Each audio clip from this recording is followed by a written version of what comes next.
So hi teammates, welcome to the fourth quarter. The goal of my Instagram Live broadcast is to educate and inform and hopefully entertain anyone who is an aspiring pro or someone who is just a casual basketball observer for European basketball. Hopefully somebody sees something in these series that either inspires them or helps them to understand the way that European basketball is going and how to best navigate the waters if you're looking to be a pro out here, especially. For tonight's episode of the fourth quarter, I've got Rebecca Cardenas. She's 23 years old and is currently playing for the Sheffield Hatters in England. She is an alumni of Southern Utah University, this esteemed university back here, and I'm very glad to have her on. It's her first year of European basketball. She had the trouble with the COVID season as well, and we'll probably talk about that a little bit as well. But I'm really happy that I could get her to do this first episode. I actually reached out to Rebecca to help me with my second book, which I'm working on currently, that she's going to be doing the foreword for it, and I'm pretty happy about that. And yeah, so I've asked her to come on and discuss chapter 1 from the book, same name, different game. Chapter 1 is called The Last Dance, which is more or less focusing on the senior year of college and what you have to look at, what you have to prepare for, when you should start looking for an agent and things like that. For women's basketball, it's a little bit different from men, and that's what we'll discuss as well with Rebecca when I get her on. I guess I can add her now. I see she is requesting. Let's get her in. She in yet? There. Rebecca, how you doing? Hi, I'm good. How are you? Can you hear me okay? Yes, can you hear me? I hear you perfectly. Okay, Okay. let me fix my camera a little bit. Okay, you see the Southern Utah flag right Yeah. there, right? Yep. Gotta rep. Yeah, I love it. I have my shirt on today. So how's your season going? It's going good. We actually are in a break right now. National team break. Yeah, some of the players right now are currently at the Great Britain camp. So they just played Greece yesterday. Unfortunately, they lost. So there's just a couple players that are away for now to participate and play for their country. Do you have any national team players on your team? Yeah, her name's Georgia Gale. She's a really good basketball player. Shoots the ball extremely well. She went to college at UCF, so she was, and it's been really fun playing with her. I'm doing my best to try and learn the ropes here, and she's been a huge help in that. How's your adjustment been to playing in Europe? It's been good. I think you can definitely tell the difference in play. Like in America, I believe it's just a little bit different than it is here. But I think I'm starting to adjust a lot better. I think my biggest thing is doing more of a motion type offense and moving without the ball. I think we're very like, oh, give me the ball. Let's try to make something happen off a pick and roll.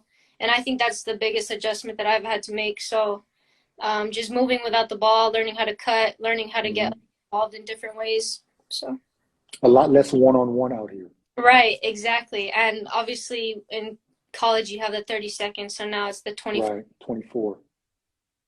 Yeah. So how is it affecting you as a point guard, maybe not to have the ball in your hand so much? Yeah, well, it's pretty interesting. On our team we have another player. Her name's Nicolette, and when she's in the game, she actually runs more of the point. I'll be pushed to the 2. When she's out of the game, then I'll run the point. But I think the hardest part is trying to think of an offense to run and calling it early more so is more important now, because in college 24 seconds. Yeah, it's like you cross the half court line and you're already at 16 seconds. So there has to be a plan of action, and you have to not second guess yourself. So I think I'm trying to get less out of my head, get more out of my head, and just focus on what are we going to run, especially on a free throw, right? Like when you're wearing a free throw, you got to think of what play you want to run, kind of see what's You have happening. to communicate it to Right. everyone. Yeah, because those extra seconds that you have at the free throw line when the game stopped is very key. Right. Okay, thanks for coming on tonight. Let's get started. Here are the rules of the game, or the questions. The first round will be 10 minutes, just like in the fourth quarter of a game, hence the name fourth quarter. There's no time limit for your answers. I think I have enough questions. But keep in mind that we have 10 minutes. I got a clock here. I can show you. We got a clock here. So we've got 10 minutes in the first round, and then the second round will be overtime, where I'll ask you a series of short answer questions, and then that'll be it. So hopefully everything will go well. Yeah. All right, so we got the jump ball right now. So how would you rate your senior season at Southern Utah? Like, were you satisfied with your career, the end of your career individually, not team-wise, but individually? And ranking it, you said Yeah, ranking. how would you rate it? Did you play well, or were you satisfied with your senior season? Yeah, I think I played very well. Considering where I started my freshman year, I think it was a major improvement, and I was very satisfied with how I played. And it was definitely a good feeling to know, like, hey, I think I have a good chance to play overseas for sure. So you actually thought about playing overseas. Why was it your senior year that you started thinking about playing, or was it earlier? I think the hopes were, right away going into college, hopes and dreams, but Mhm. I didn't start really feeling like I could until like midway through my junior season and then definitely my senior year. Was a WNBA an option for, or was it something that you dreamt about? I mean, of course, as a male, I thought about playing in the NBA. But what was it for you? Was the WNBA a dream of yours, or would you think that was your route? Yeah, so I think it was more of like, oh, I can definitely do it when I was pretty young, like just growing up playing basketball, like, yeah, that was the goal. But as I got older, I start to realize, there's so many spots. There's only like a handful of WNBA teams compared to the NBA. So that Right. and less spots. So, not so much coming out of a smaller school, but the fact that it's a small league and it's barely starting to get the recognition it deserves. I Hmm. I definitely opened my eyes up in college and realized, that's probably not my route. I'm not going to be one of the few that are selected. So I think that's when I was like, yeah, I could definitely go overseas and play. I have a better chance there. Yeah, when I was back in Southern Utah. That was also one of my things. I knew I wasn't going to get drafted or something like that, but Yeah. sometimes you have to be realistic, and I think it's great that you thought about that, conscious thought earlier in your career, Right. because I just saw a statistic also as well that there's, for women basketball, it's even more difficult than men, but only like 2.8% of all D1 female basketball players are able to play in the WNBA. But if you think about, okay, D1 athletes, yeah, then you got D2, D3, NAIA, you Yeah. got JUCO, you've got players from Canada, you got, I mean, that's a pretty low number. Yeah. So I applaud you for really having the foresight to think about what your next move would be, even if it wasn't the WNBA. When I was at Southern Utah, my coach Bill Evans, he took care of the whole agent process for me. Like, he weeded out all the agents that were talking to me, and pretty much narrowed it down to about the last four people that I then talked to personally. How was it for you at Southern Utah with your coaching staff? Did any agents approach them about you specifically, or did you have to go out on your own and look for your own agent? Essentially it was kind of a mixture of both. So like an agent never contacted me or asked me to join their agency. Like that's not how it went for me. But Mhm. it my coach started telling me like, yeah, when you need to start looking for an agent and I'm over here, well, how the heck do I look for an agent? And obviously with the rules, so you couldn't even really talk or sign with an agent until your season Mhm. completed. But they were just kind of letting me know, like, just be on the lookout or just be mindful that you're going to need an agent soon. And um, one of my assistant coaches, Katie, just kind of told me about my agent right now. Like, she's like, Mhm. yeah, she's a great agent. She has this girl on that she signed. So just think about it, let me know. And she sent me over a website, and then that's how I started communicating with my agent. Her name's Jean. I started communicating with her once the season finished. But I think the connection was, she is an agent for one of the Oregon players at the time. I don't know if she's still there. And Katie played for Kelly Graves. So Kelly Graves and her know this agent. That's kind of how I got her. Okay. And when do you think that, for female players especially, when do you think that it's the right moment to start the process to look for an agent if no one's knocking on your door? Because, like, as you said, it's hard for those women athletes because they can't talk to anyone until after the season. They can't sign with an agent until after the season, right? And the WNBA draft happens pretty much right after the collegiate season is over. So how were you able to maneuver and figure out this agent? How were you able to maneuver around those rules? Yeah, I mean, as long as you don't sign with them or do anything out of the norm where they're saying, yeah, I got this ready for you. But I think I was very focused on my senior season, so I didn't even start talking or really being serious about it until, like late March, maybe even early May. So that's like after the season. Yeah, exactly. And I mean, I wasn't rushing it. I think I was very confident in how I played that I'd be picked up by a team, so I think that kind of helps. There wasn't so much urgency because I felt like I had good film. But yeah, like I personally just focused on my senior season. I tried not to think about an agent or playing professionally yet because I really wanted my team at SU to do well. I wanted to continue to do well for the team. And I felt like in my head that was just a distraction at the time. Yeah. I mean, I wrote about that a little bit in my book. I know you read it as well.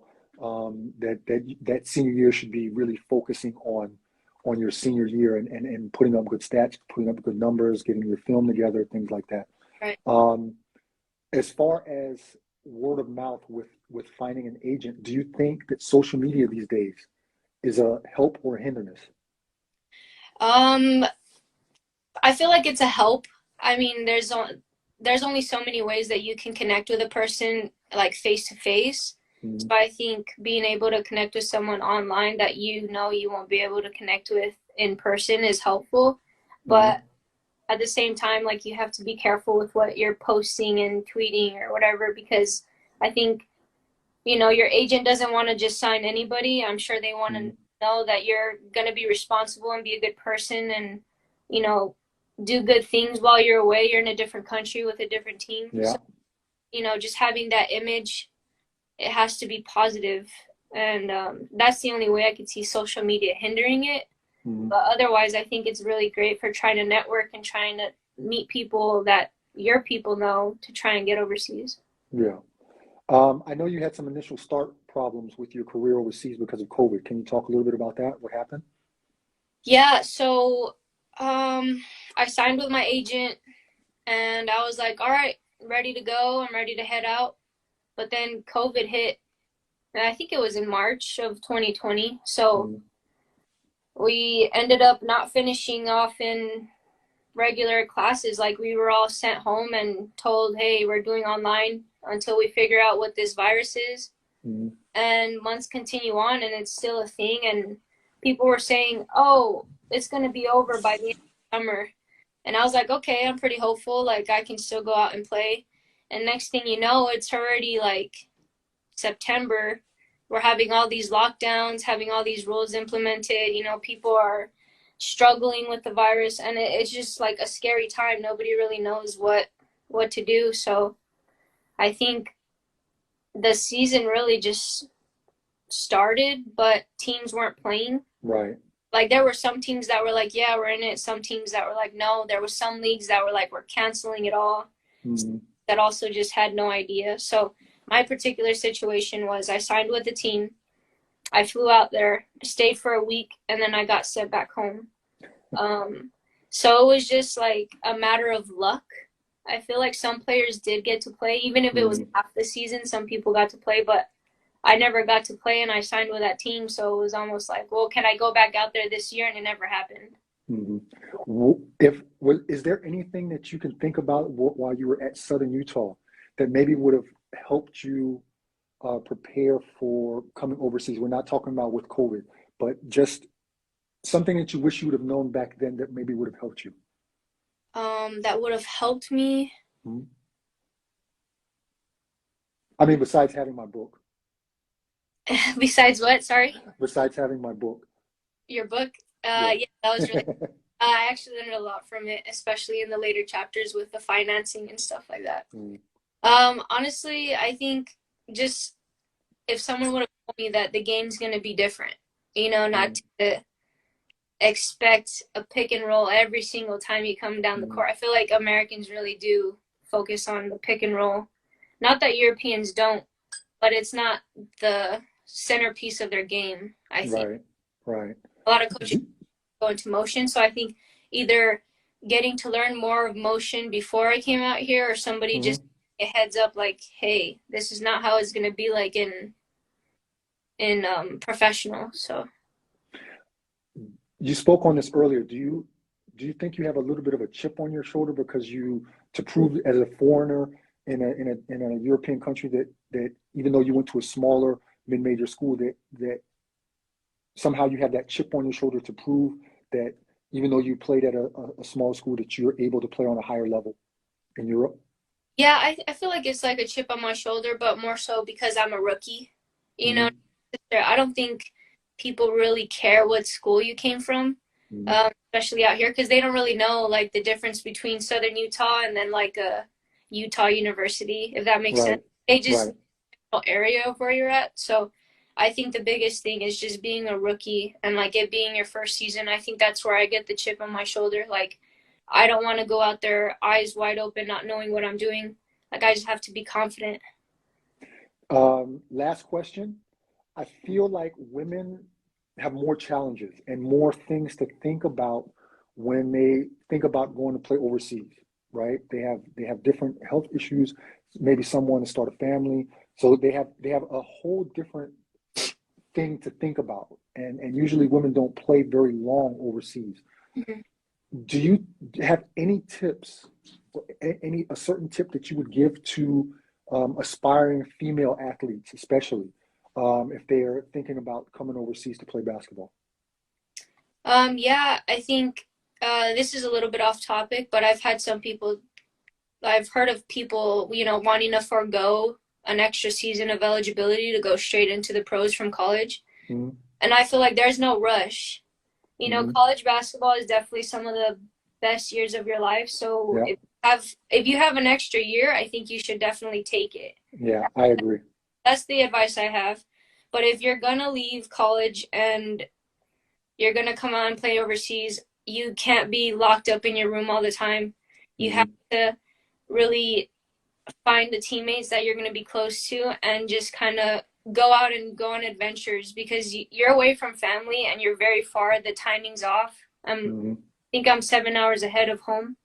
So it's like you can't just be FaceTiming all the time. You can't be texting on your phone. Like, you need to go on adventures and find. I think that's the biggest thing. Make yourself. That's a good point. That you have your mind right. That's a good point.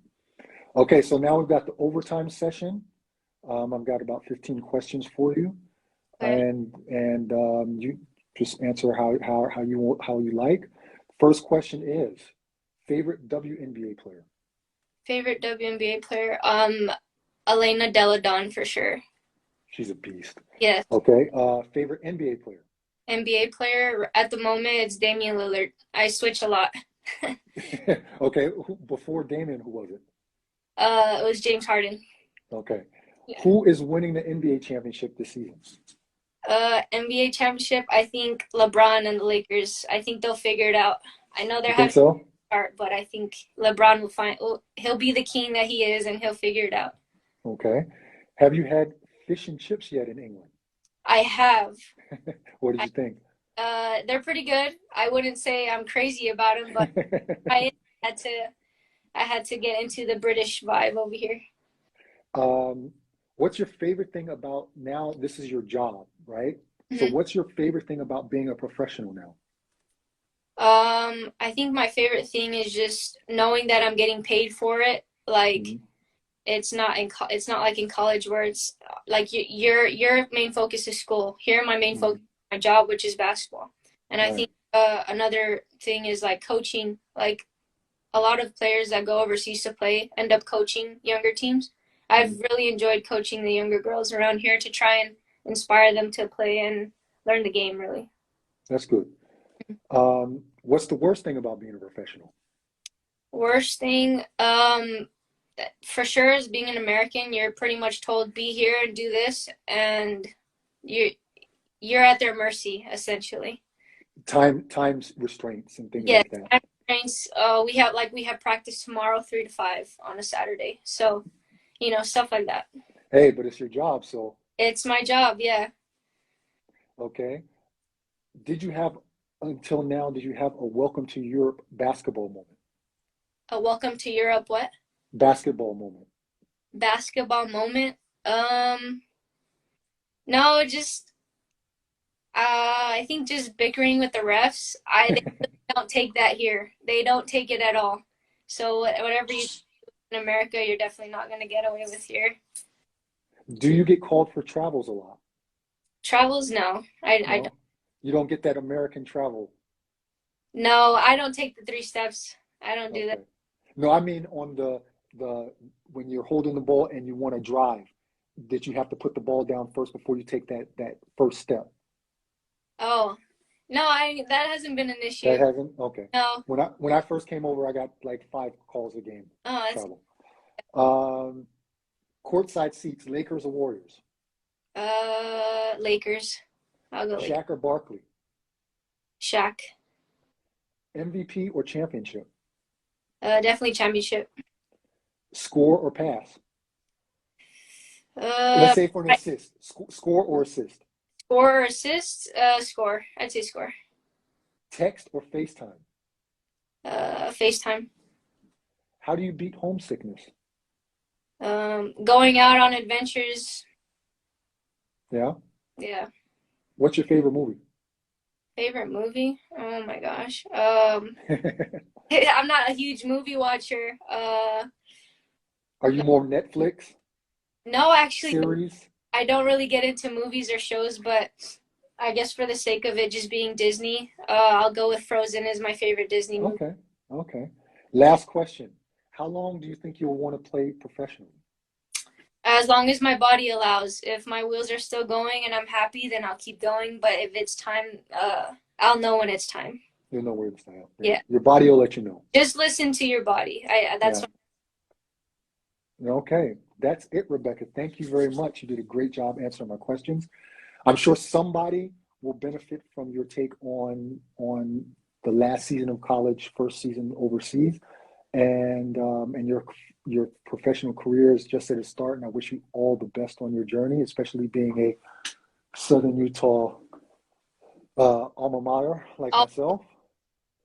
So thanks again for being a part of this format. I really appreciate it. And if, we'll be in contact anyway. You're still doing the forward for my book, and if you have anything that you want to hit up old head for, then let me know, of course. Anyway, Okay.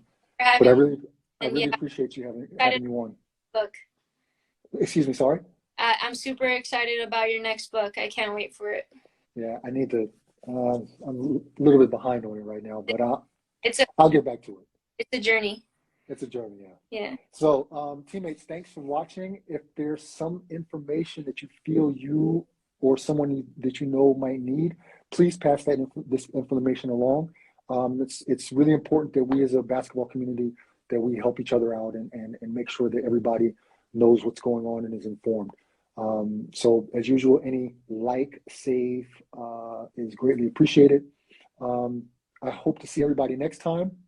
The topic for the next chapter will be chapter 2 in my book, Choosing an Agent, and I'm sure that is a topic that a lot of people are interested in, and a lot of people need more information on, especially if they don't have agents knocking at their door.